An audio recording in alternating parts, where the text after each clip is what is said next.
Okay friends, अब हम देखते हैं ये क्वेश्चन नंबर 10 जिसमें बोला गया है कि prove that the angle between two tangents drawn from an external point to a circle.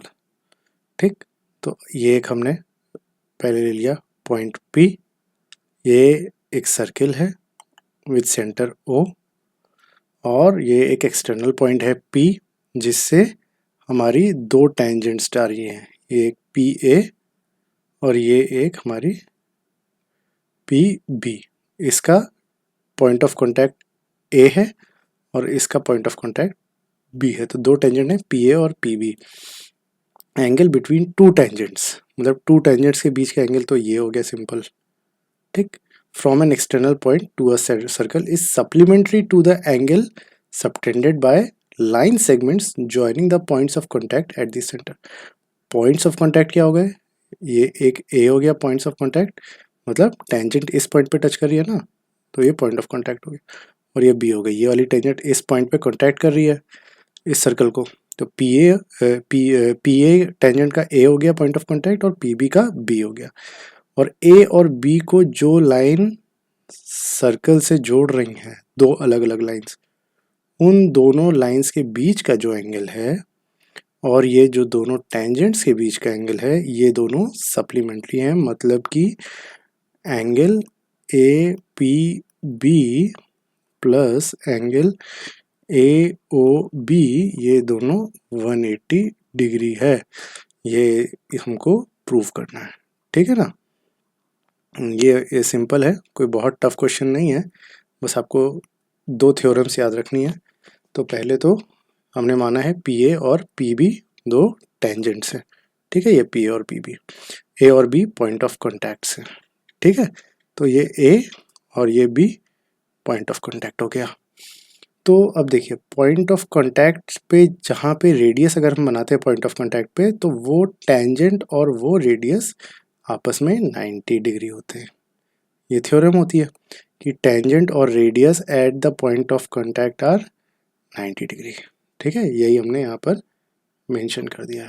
ठीक, OA AP से परपेंडिकुलर हो गई, तो OA ये हो गया रेडियस और ये हो गया AP, तो ये AP टेंजेंट हो गई और ये रेडियस हो गई, दोनों के बीच में 90 डिग्री। इसी तरह PB और OB, ये PB हो गया टेंजेंट और OB हो गया रेडियस, तो ये 90 डिग्री, ठीक है, एंगल OBP। तो अब हम ये क्वाड्रिलेटरल अगर देखें, क्वाड्रिलेटरल कौन सा, PAOB,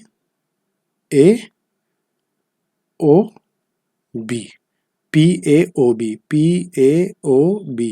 ये अगर हम क्वाड्रिलेटरल देखें तो इसमें जो चारों इंटरनल एंगल्स होंगे, कोई भी क्वाड्रिलेटरल के इंटरनल एंगल्स का सम कितना होता है, 360 डिग्री।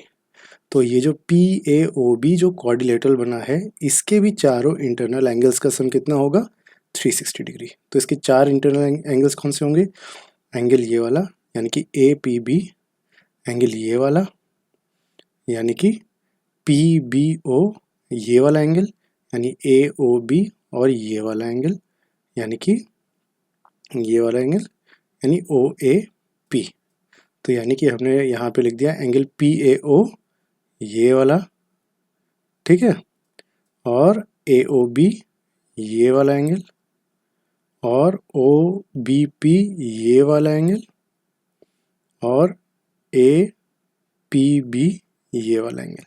इन चारों एंगल्स का सम होना चाहिए 360 डिग्री, क्योंकि internal sum of angles of any coordinator is 360 degree. तो PAO कितना हो गया, ये टेंजेंट और रेडियस के बीच का एंगल 90 डिग्री, तो ये 90 डिग्री हो गया। AOB ऐसे ही हमने लिखा रखा क्योंकि हमको पता नहीं है। OBP, PB और OB रेडियस है और PB टेंजेंट है, इन दोनों के बीच का एंगल 90 डिग्री, और APB आपको पता नहीं है, इसको लिखा रहने दिया ऐसे ही। ये चारों का सम 360 डिग्री होना चाहिए, internal sum of all angles of quadrilateral.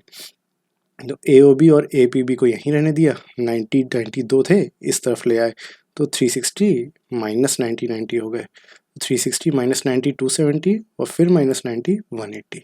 तो AOB प्लस APB बराबर 180। तो AOB कौन सा है, ये वाला है, कि मतलब जो दो line segments point of contact को टच कर रही हैं सेंटर से, उन दोनों के बीच का एंगल AOB है। और APB क्या है, जो दोनों टेंजेंट्स के बीच का एंगल बन रहा है। तो दोनों का सम 180 डिग्री आया और दोनों को सप्लीमेंट्री प्रूव करना है। सप्लीमेंट्री क्या होते हैं, वो दो एंगल्स जिनका सम 180 डिग्री होता है, वो सप्लीमेंट्री होते हैं। ठीक है, ये सप्लीमेंट्री है, मतलब कि दोनों का सम 180 डिग्री है तो फिर उसको सप्लीमेंट्री कहा जाएगा। और यहाँ हमने प्रूव कर दिया है कि AOB और APB सप्लीमेंट्री है। कैसे, क्वाड्रिलेटरल के चारों इंटरनल एंगल्स के सम को 360 किया, इसमें से दो 90-90 दिए हुए हैं क्योंकि टेंजेंट परपेंडिकुलर है रेडियस के, तो ये 90-90 इधर जाएगा, बचे हुए एंगल्स का सम आपका 180 हो जाएगा। ठीक है, यही था हमारा इसका प्रूफ। और अगर अच्छा लगा हो तो वीडियो को लाइक कीजिएगा। Thank you.